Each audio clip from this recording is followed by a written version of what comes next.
Alright, hello everybody.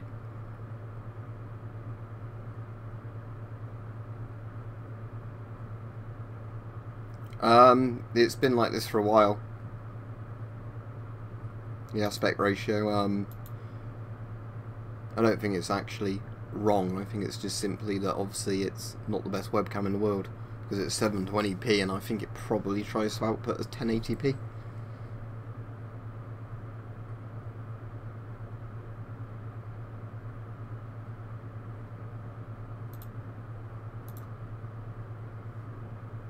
So anyway, I'll probably be streaming for about an hour.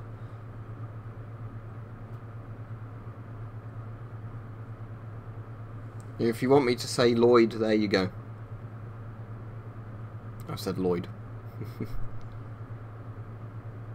I did a video on it. I've done 2 videos on it, I think, actually.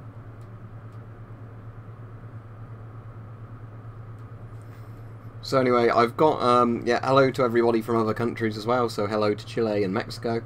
Everybody from wherever. No, they're attached to the wall. Not going to fall.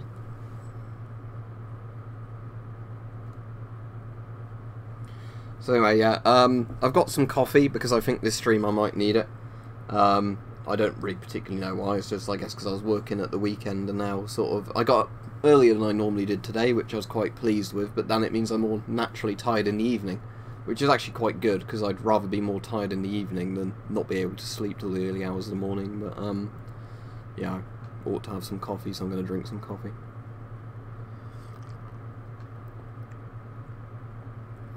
Right, Cool King, my favourite gas mask bag is actually the one the Czech M10M comes in. It's the one that's like the kind of vinyl style bag, because there's like 2 variants and it's the thicker bag, like the rubberized vinyl kind of stuff, or rubberized fabric, whatever it is.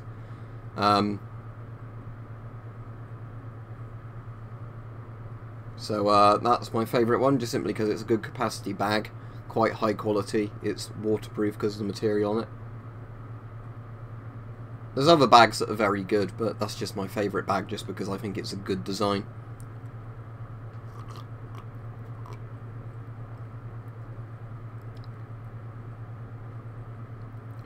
Sorry to hear that you're ill. What, have you got, flu or like a bad cold or something? No, if you breathe, the Czechoslovakian filters are certainly not as bad as GP5 filters, and even if you breathe through a GP5 filter for 2 minutes, you're going to be pretty much fine. So yeah, sorry, I'm going to probably be drinking most of my coffee at the beginning of the stream, so I don't need to keep cutting to drink it sort of later on. So that way at least the caffeine will be kicking in a bit faster. Tell you what I will do actually, just give me a second. Although I think these take a bit longer to kick in than coffee, so might not really help. I'm just going to take a caffeine tablet with the coffee.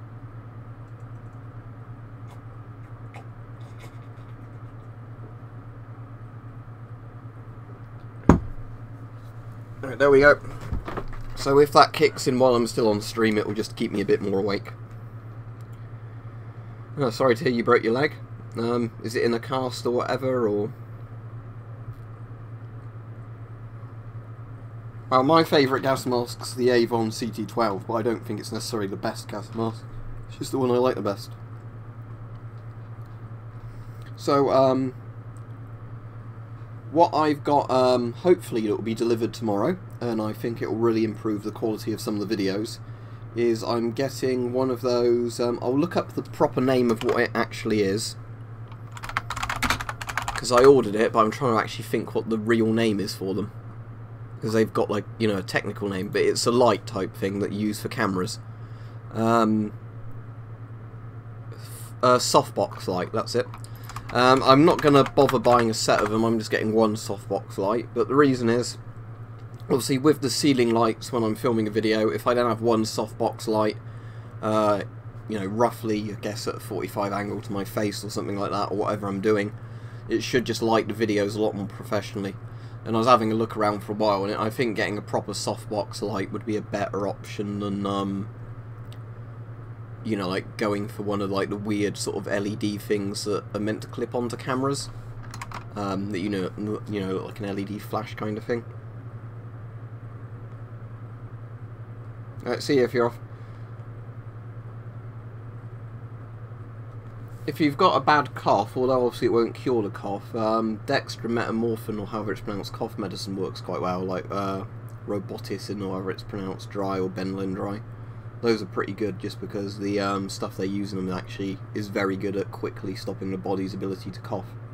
Obviously, if you're coughing because you're bringing up phlegm or something that needs to come up, don't take cough medicine that just stops you coughing. Evening, Richard.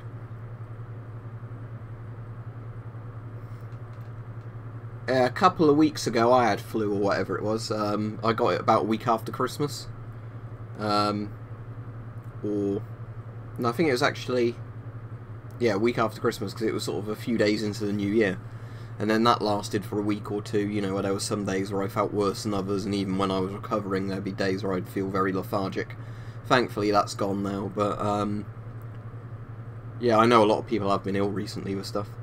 Because the video went live the other day. Obviously I'm totally fine now because my videos are filmed like almost a month in advance, but that was when I'd come down with it and it really hurt to talk.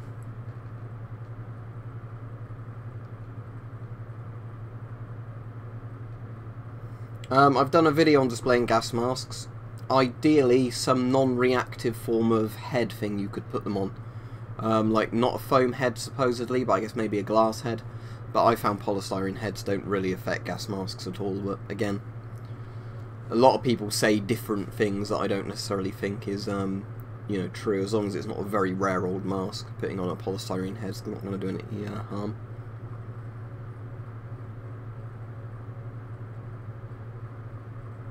Oh yeah, the GP5s come from the former Soviet Union, former Eastern Bloc, because it's the world's most mass-produced gas mask. It was basically...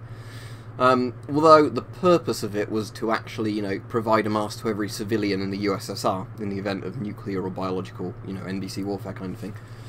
The reason the GP5 was so mass-produced was basically just to keep a Soviet economy going, you know, because communist economies don't really work in a sense, and I don't want to start an entire political rant about communism again, but when you have, like, a planned economy, you kind of have to just keep people working and manufacturing things, even if those things don't serve a purpose. So the whole reason GP5s were so mass-produced was because they had to constantly just keep people making something, so GP5s were one of the things they made.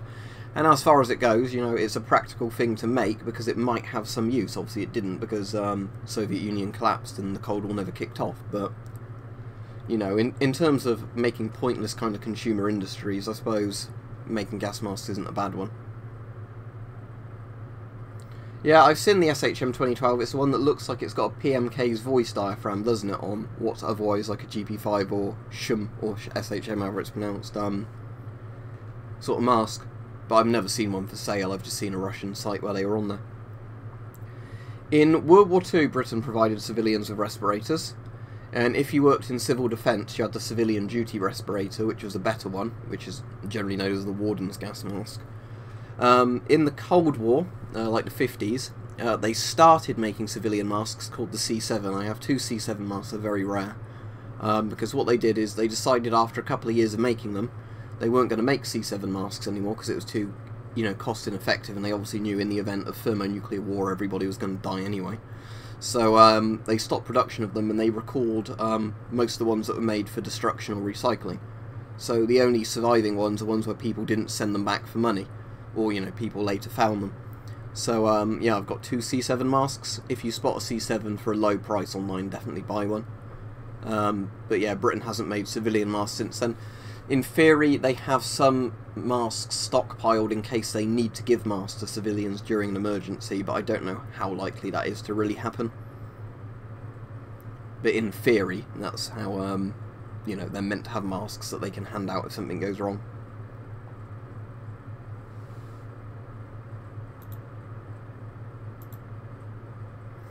Weirdest gas mask I have. It's an interesting question, actually. I'd say the weirdest mask I have, and it's not purely a gas mask, is the Sieb Gorman, like, last model one they did for the British Army.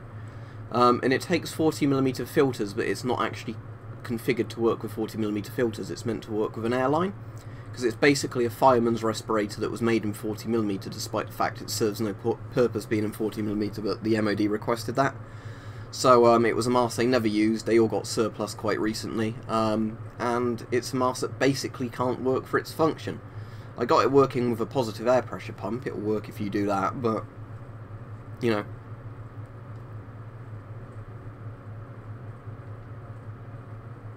No. You know, if you got a mask cheap and you've got a good deal on it, that's good. Sometimes they are cheaper. £30 for an S10 is a fair enough price. They've gone up a bit normally since that, but yeah, if you spot one for 30 quid, get it if you haven't got one. I think I got a C7 at one point for like £15, one of the C7s I got, so that's a very good deal because of how rare they are. No, I hadn't planned on doing any axe throwing. I've got the Viking axe somewhere, and I don't know where that actually is. That's the point. Where is my Viking axe? Is it down in that corner somewhere? I want to go have a look. So in theory I could throw my Viking axe, but no, I hadn't planned on doing any axe throwing. Oh yeah, it is there. Hang on.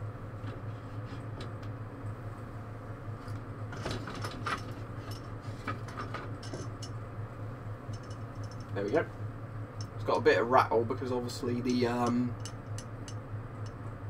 wood's been chipped away as I've used it, so that might need to be put on a new shaft or forced down a bit at some point, but yeah. That's the Viking axe. It's quite dusty as you can see. The rattle's not as bad now, I've taken the thing off, but Hanway one. What I quite like with this is they've actually done the thing on it so it looks quite old, like the, you know, the fake patina kind of rust thing. As you can see, the actual blade itself doesn't have that on there, but it's got the antiqued kind of looking thing to it, which I quite like. But yeah, I ought to do more videos of that because I haven't done it, you know, done anything with it in years actually. That one.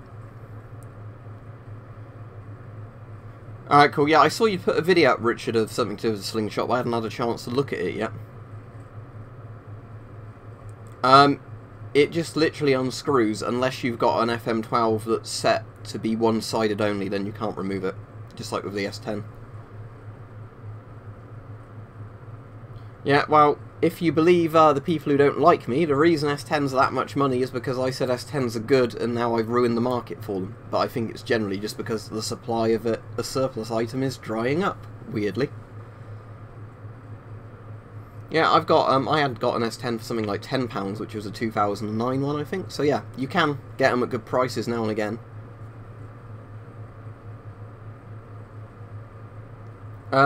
I mean, yeah, you can have like a rebreather, but they don't produce oxygen, they just sort of recycle your exhaled air. And you can also get, obviously, like actual fireman style respirators with the air tanks, like an air supplied respirator. But actual gas mask style respirators don't, you know, produce air, all they do is filter it. It's friction fit, so basically, I could, in theory, just move it a bit lower down the handle and it would stick on fine. I don't think it's going to fly off, it just wobbles a little bit now. But it's one, obviously, where it's been put on, forced on, and when it was first made, it was very tight. But as you use it, it just kind of, the metal, you know, chips into the wood, I guess, or rubs the wood ever so slightly, which over time wears it down.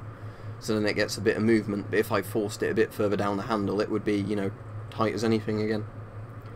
I think that was from the Night Shop, or like one of the medieval weapons sites, but I bought it years ago. I think I bought that as far back as something like 2012 or 2013. So I'm afraid I can't tell you where I got it now. But if you search Hanway Viking Axe, you'll be able to find it.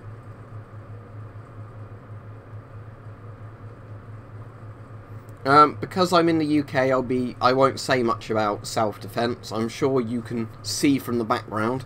If anybody was stupid enough to break into my house, I'm sure I could give them the point, but I will make a point out of them or something along those lines with a bad pun.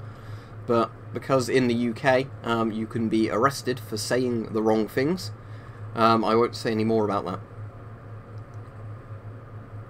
I've thought about doing bug out kind of stuff before, and there's a video I keep meaning to film and I've not got around to doing it yet, so maybe I'll do it this week, where I was going to set up a backpack I specifically bought as like a rough sleeping kind of bug out backpack, and I've just not got around to doing that video yet.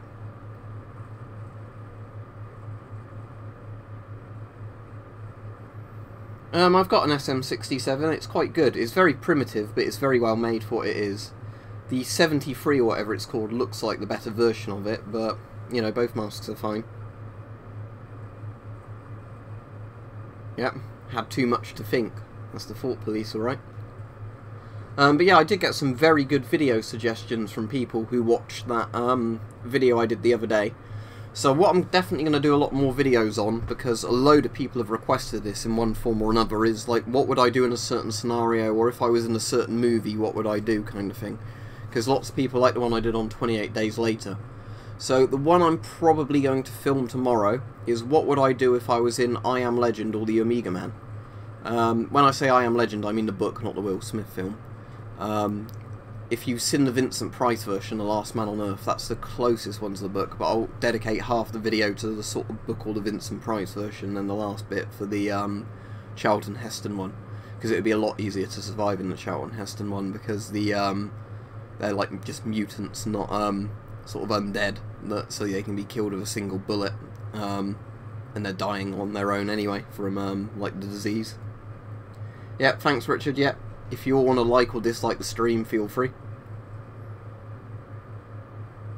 Never found anybody who's a fan of my YouTube channel on the street. I've had some people like I work with who've checked my channel out and then talk about it and things like that. And I've been recognised by people not for my YouTube stuff, but in like the local area, because I do amateur dramatics type stuff, so they recognise me from that. But to be honest, I like the fact nobody knows me from my YouTube stuff. I imagine a World War I filter would have had asbestos in, but it may not have done, I don't know. I've never found like a conclusively written thing on that sort of stuff.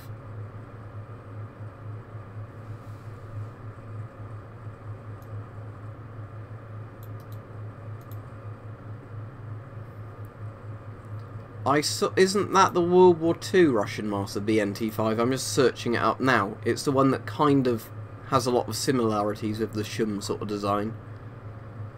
But it's got straps on rather than, I take it that was probably the mask that came before the Shum 1, was it? And then the Shum 41 came next.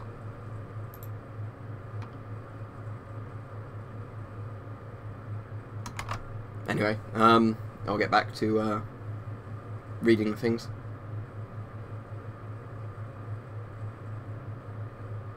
Yeah, but pikemen aren't as slow as swordsmen, that's the thing. Pikeman's movement speed is still a lot faster than swordsman, and when you're in a late game sort of scenario, just spamming one kind of heavy unit is what you want to do, because you just roll over the enemy with, you know, like so many troops.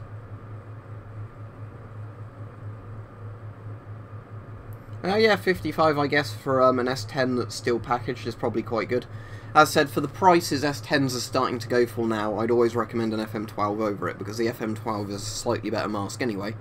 So if you can get, you know, an FM12 for less than an S10, obviously do that. But that never used to be the case a couple of years ago. It used to always be that, because at that point there were less FM12s on the market and more S10s, the S10 was cheaper, the FM12 was more expensive, but now it's done the opposite thing, where obviously as one stock goes lower and the other stock goes higher, you know, the FM12s and that work out cheaper.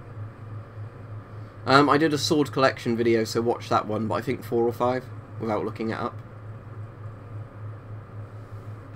The best sword I own is definitely my falchion, just because that's obviously one I had forged how I wanted a sword done, like a commissioned sword.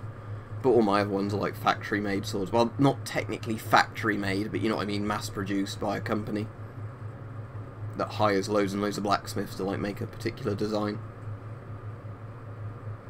No, I don't work in a factory. I've already said before what I do, but I just don't like to keep repeating it on every stream. I've got a shortwave radio that can also do AM and FM and all that sort of stuff, but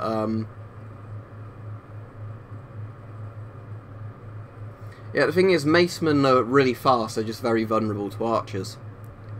The issue is with macemen is obviously that you're using iron to make the maces, whereas you could be using, at that point, you know, iron to make the swords, and then using the armour to make swordsmen rather than pikemen, for example. If you're on, yeah, don't worry about it, Rich. But you know what I mean. It's it depends on which map you're playing, because if you've got a map with lots of iron on, for example, it makes sense to spam swordsmen and knights. But if you're on a map where you've got a high stockpile of wood and not much iron coming in, then it makes a lot more sense to spam pikemen. Yeah, I mean, the S10's the original design, the FM12's just the improved design. I'll have to actually look them both up to see how they, you know, what the variant is in them.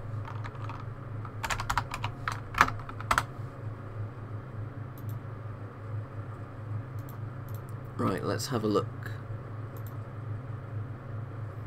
Right, so that's M70.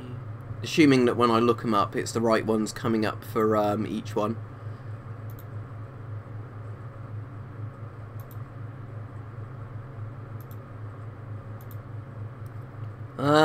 Well, there's not much difference in them as far as I can see, other than the M83 seems to have brighter green and red in it. I think either would work, but I'd say the M83 is probably better, just simply because there's stronger contrast between the colours, which means at a distance it should break up the outline more.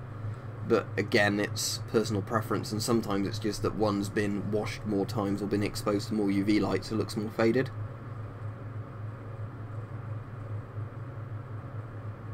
Yeah, I was saying the M83 is strong contrast between the colours, so each colour looks, you know, like brighter or darker in a sense, rather than it being sort of more earth tones, or whatever you want to call it. Probably £30 for S10 lenses. It's just because the lenses are basically, all the outserts are rarer than the masks, that's why they cost so much.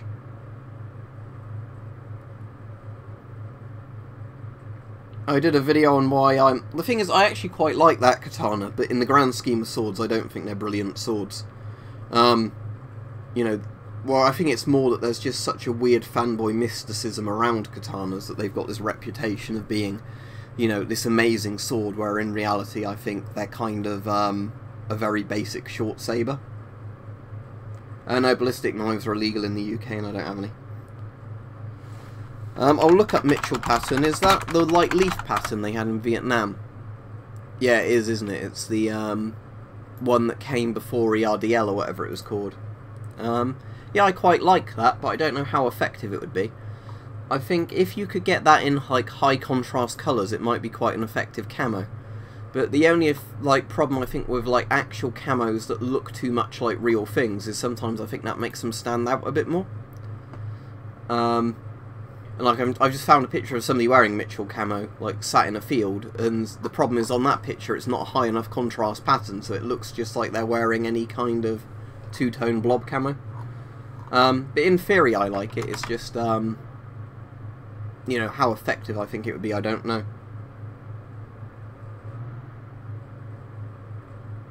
Yeah, exactly, I'd rather have a katana with more reach, to be honest, because of the fact you don't have a handguard or anything like that on it. I'm pretty sure I've played Rise of Nations, but I don't think I ever properly got into it. It's an RTS, isn't it?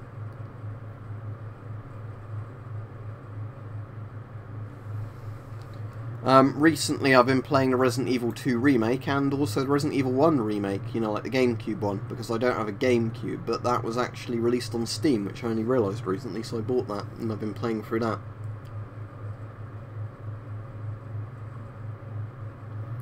Yeah, I'm sure it's like one of those things where if you're actually in stuff, it would work quite well. I just, at a distance, I doubt it would break your outline up as much as some other camos. That's sort of my point. I think the colour would be, like, you know, a green sort of brown colour would be very effective at actually working as camo. But obviously you've got the two aspects of camo. You've got both the, like, actual colours of the camo, and then you've got the pattern itself. And they both contribute to how well a camo works, and generally like DPM style or like splodge style camos, ones that have a micro and macro pattern, you know, as well as good contrasting colours, are the ones that work the best. But let me just see if I can stop my fan revving up and down, because that's annoying me on the computer. There we go.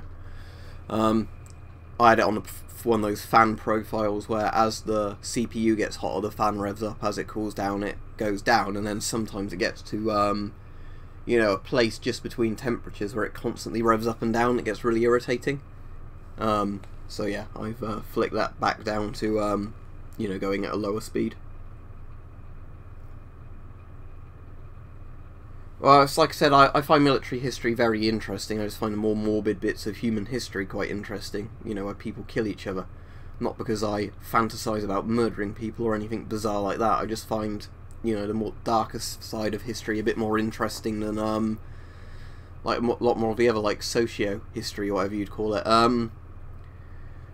No, I just find military history interesting just because I think it's an interesting thing in itself.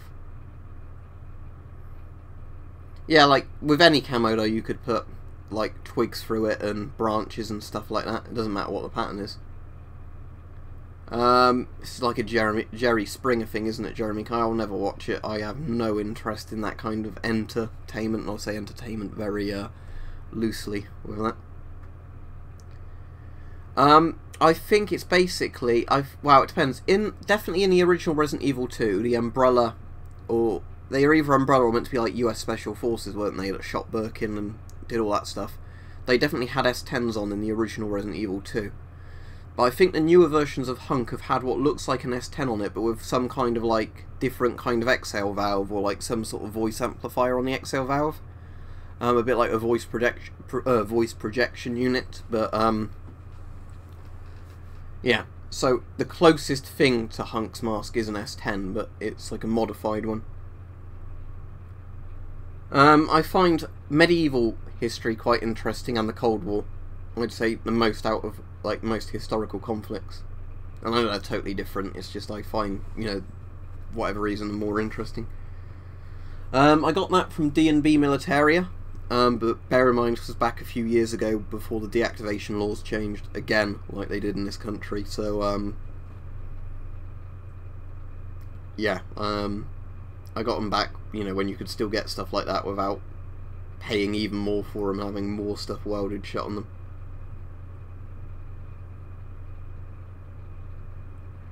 When you say unarmed rifle or pistol rounds, do you mean inner rounds?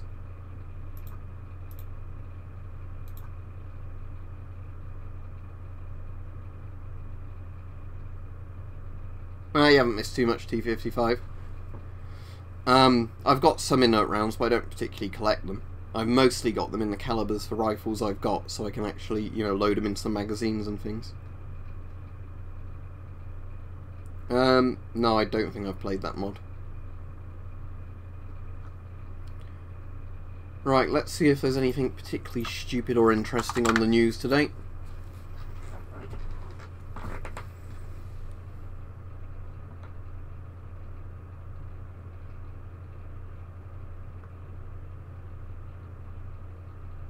Sounds like Liam Neeson's getting attacked by SJWs or something, because he's in a race row. I haven't even read what he said, but it sounds like one of these non-stories. Something about Venezuela.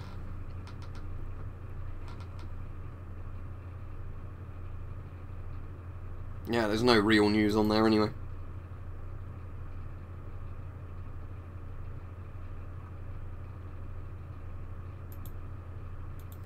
Let me look at some of the other things people suggested as well for the YouTube videos, and I'll tell you like some of the ones I noted down as being particularly interesting.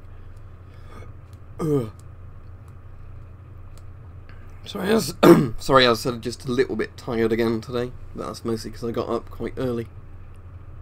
And I'm still streaming in the evening, so maybe I should have streamed earlier in the day. But people asked me what time I'd be streaming today, and I said around 8 PM UK time, so I didn't want to then do it.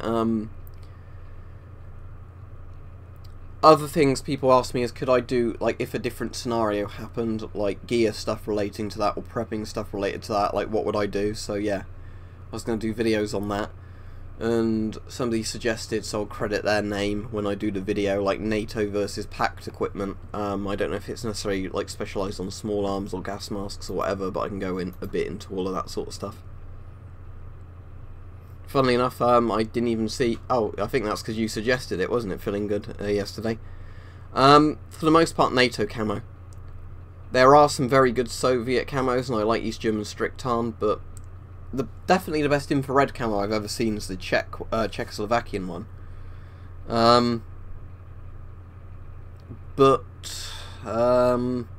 For the most part, I do think NATO countries had better camo, like British DPM, American Woodland. You know, some of the French camos are alright. Some of the other, like, European countries that use, like, lizard-style camos were good. Yeah, see, I put your name down in the thing, so when I do the video I can credit you for it. Because quite a lot of the time what happens is when people suggest videos, I never remember who suggested it, so I noted your name down next to that video.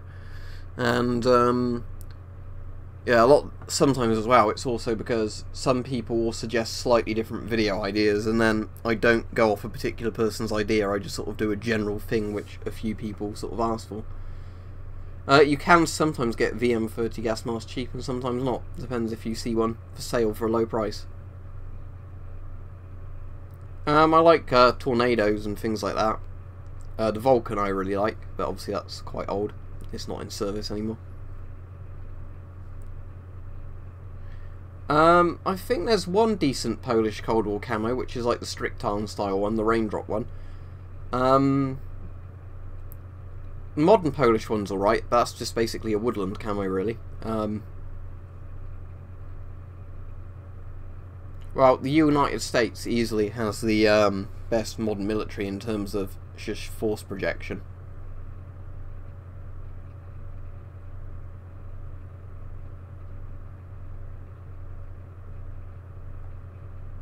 As in the Bob Semple tank, the little corrugated iron thing with machine guns on it. I like it for what it was, but I don't think it'd be very practical at all. T-72 was my favourite thing, unless you mean excluding Soviet stuff. Because that'd be a much harder question if I have to, like, think of, like, domestically built satellite state equipment. But, yeah, T-72s were my favourite of the, sort of Cold War tanks.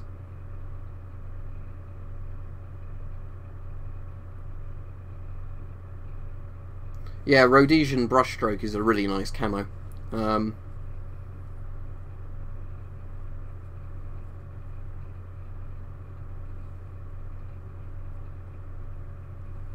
That's strange. Is it just because America's supplied them with M17s in Vietnam?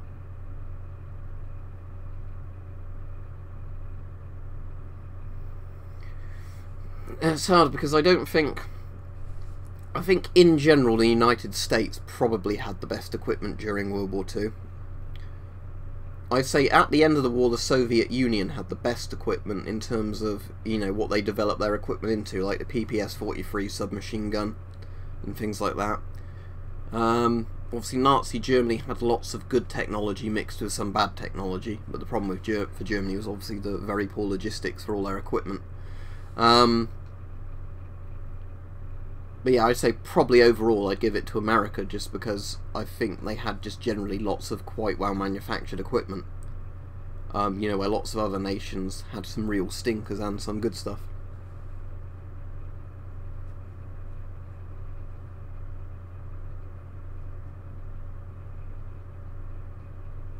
Is that the one with like the giant bicycle wheel type thing, the SAR tank? That looks like it's got like a massive like penny farthing style wheels on it. I think that's the one I know you're talking about.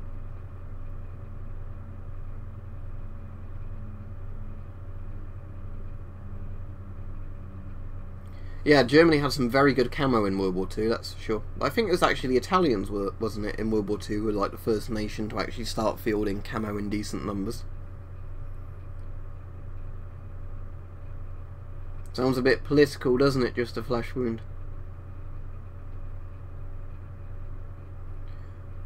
I certainly wouldn't say China's in the top of modern military equipment. They've got a real mishmash of stuff. You have to bear in mind with China, a lot of the stuff you see is like propaganda stuff for show. I don't think their actual military is in a very good sort of state of things at all.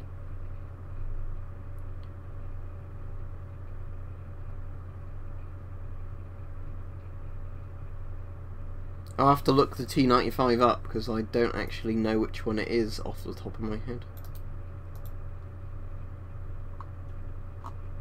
Oh, is that the big tortoise tank thing, whatever it's called? Or,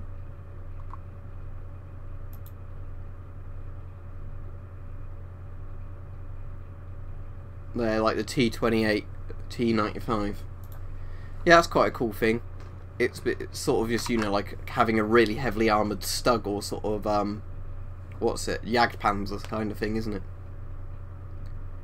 Well, I use a different camera for streams than I do for my actual thing. For my normal videos, primarily this one, old Sony Handycam.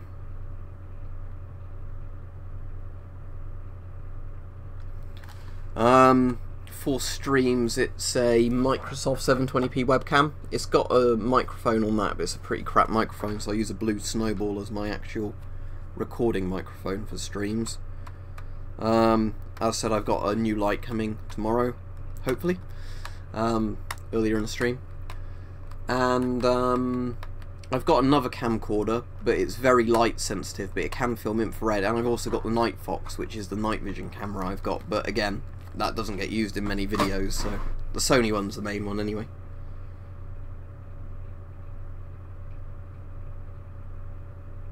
Well, the S10's a good mask, but if it costs you more to get an S10 and an FM12, then no. Yeah, I've actually got a load there.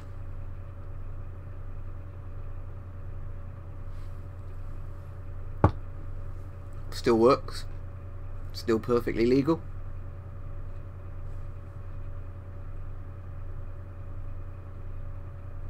No, I quit smoking.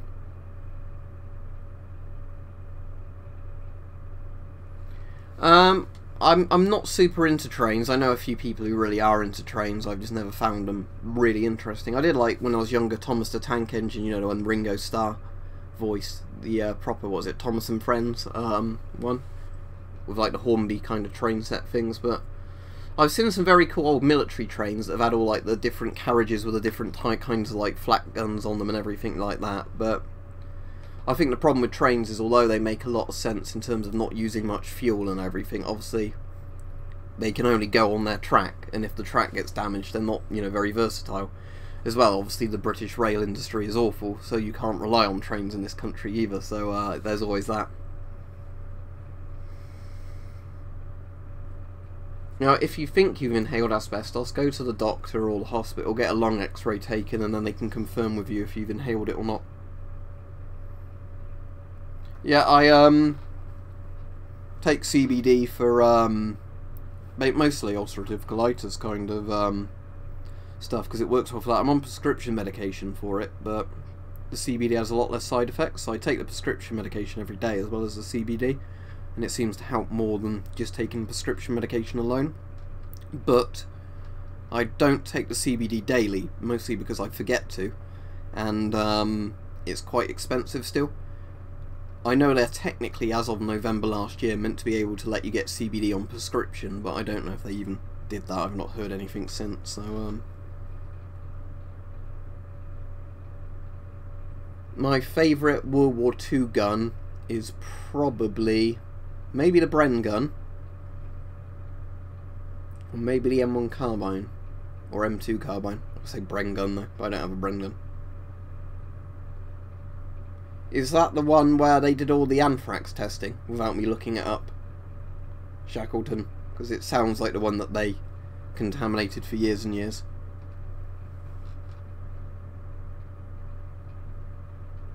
I just realised I'm on top chat, not live chat, so let me just switch that over so I don't miss any messages.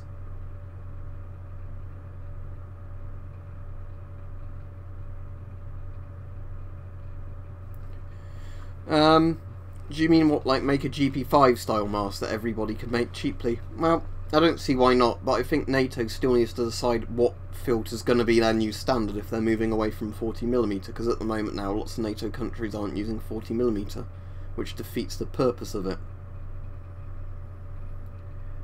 The bar was obviously alright for when it was made, but I think the Bren was better in terms of, you know, like actually working more reliably and everything, but, you know, I'd still like a bar, I'm not going to lie.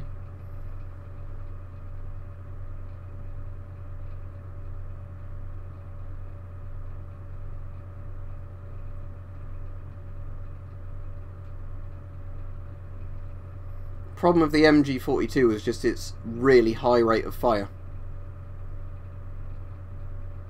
And I know that sounds a bit kind of like it's defeating the purpose of a machine gun, but remember, Germany had logistics problems, Germany had ammunition problems. Let's field a machine gun that shoots really fast.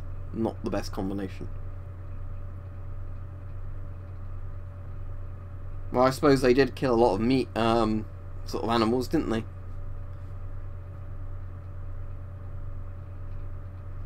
The funny one with Britain is, if you looked up some of the nuclear plans Britain had during the Cold War, there was the one where they wanted to make a big underground kind of nuclear mine, and they were going to use chickens apparently to keep the like thing from freezing. So the idea was that they bury a load of chickens with an air supply and like loads and loads of corn and water, so they'd be able to eat and, you know, like live in a kind of underground box thing. And the chickens would be surrounding a nuclear bomb, so it would keep the bomb warm enough through the chicken's body heat that essentially the bomb could still go off. Well, I've got both bows and crossbows, but crossbows are easier to use, so I prefer having crossbows.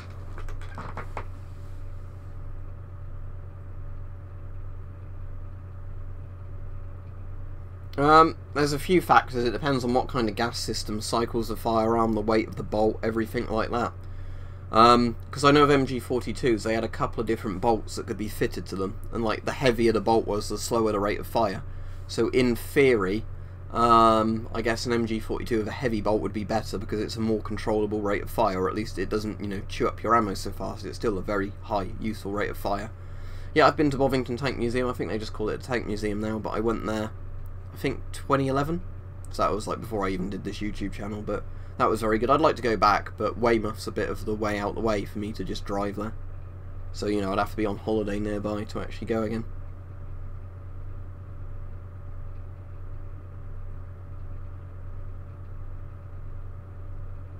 Cool, yep. Hope you like your S10. Yeah, I wish I could live close enough to go 5 times, but yeah, Bovington is very good. Yeah, T55, you're right on there. But as I was saying, yeah, with the MG42 it was different bolts, but with obviously different types of fire systems, or like gas systems, whatever you want to call them, on firearms, that will affect the rate of fire. Right, I'll definitely go for a few more minutes. That's not quite an hour, but just staring at the bright screens giving me a bit of eye strain, so I'll definitely go for a few more minutes, but so if you've got any interesting questions or whatever, say them now.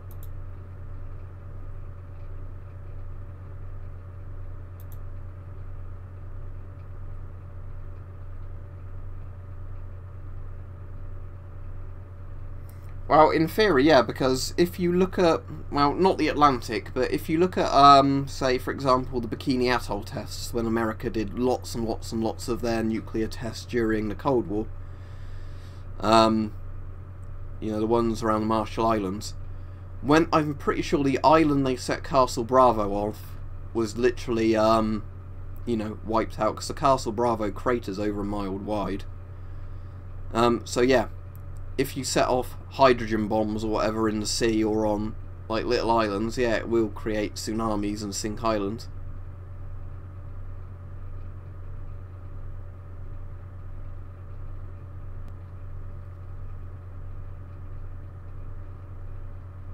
Well, as I think I've said quite a few times on streams, I wouldn't now. If I was in another country, potentially, but not in the UK, just because it's very much used now as sort of, you know, geopolitics, messing around in the Middle East, kind of, is the only thing they do with it now. I just like animals, that's why I started volunteering at an animal shelter. Just I wanted to do something more productive with some of my spare time that, you know, and I like animals. Yeah, I think the M16's a good rifle. The AK-74 is my favourite of the sort of 5.56 style. I mean, I know it's 5.45, the AK-74, but you know, I mean the intermediate cartridges, or whatever you call them, rifles. I like the AK-74 more than the M16. But as I said, I probably like the SIG 550 series more than that, but the M16 I don't have a problem with. Well, the ones I like are like the British Army and German Army kind of Gore-Tex raincoats, but I think like with Gore-Tex eventually that's going to let water through, where like a plasticky oilskin kind of raincoat wouldn't. However, a Gore-Tex coat is a lot more comfortable. The G3 was an alright rifle, but I think the FN FAL was far better, especially like the L1A1 style version of it. Yeah, katanas are certainly overrated. They're not necessarily bad in of themselves, but they're certainly overrated. Out of all the panoramic lens masks I've got, probably the Scott M95, or like the finished version of the M95, because that sits quite close to your eyes and gives a very good field of view without distorting it. Let me look up that camo. Is the MOL 68 Yugoslavian camo the one similar to the sort of Russian World War II tank camo? Yep, I like that camo a lot because I think it does break up the form very well, having very bold kind of lines. I tested that in the woods near me in the winter, and despite the fact the colours would not be appropriate for the woodland near me in the winter, it still did quite a good job actually. I've got a sniper suit in that, so maybe at some point in the summer I'll do another camo test using that. What do you mean caseless ammunition? Like the G11 used?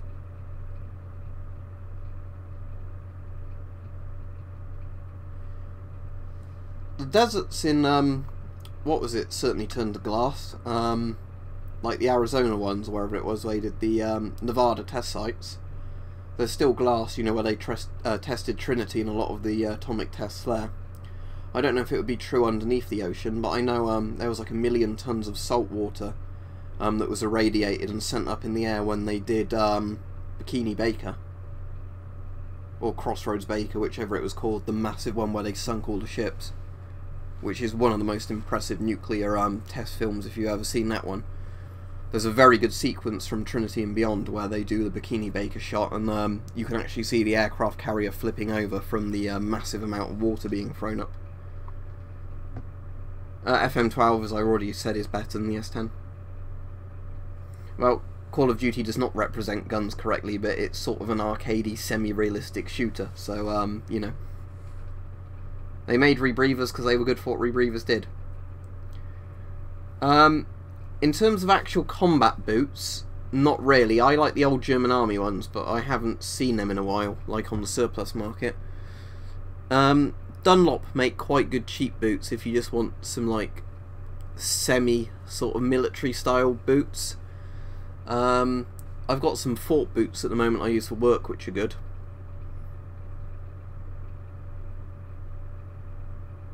Anyway, I'll be finishing the stream in a minute because I've got loads of questions coming through in a short period now, so I can't even keep up with them.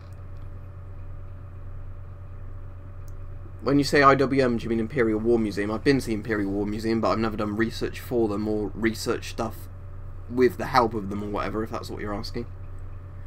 I don't know loads about the AR-180 or the AR-18. I know it's the same rifle, like one's a civilian name for it or something and one's the military name. I know it was one of the rifles that inspired the design of the SA-80.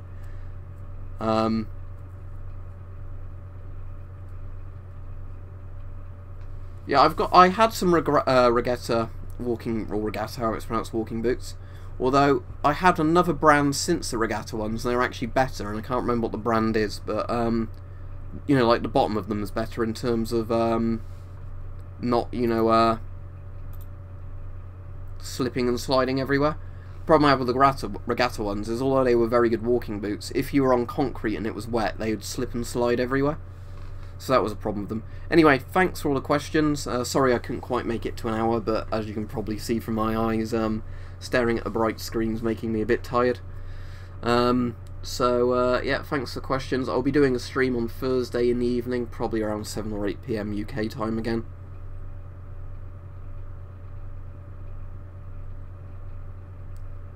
Yeah, thanks for watching, everybody. As I said, yeah, I'll be streaming Thursday, and hopefully I'll be able to manage an hour on Thursday.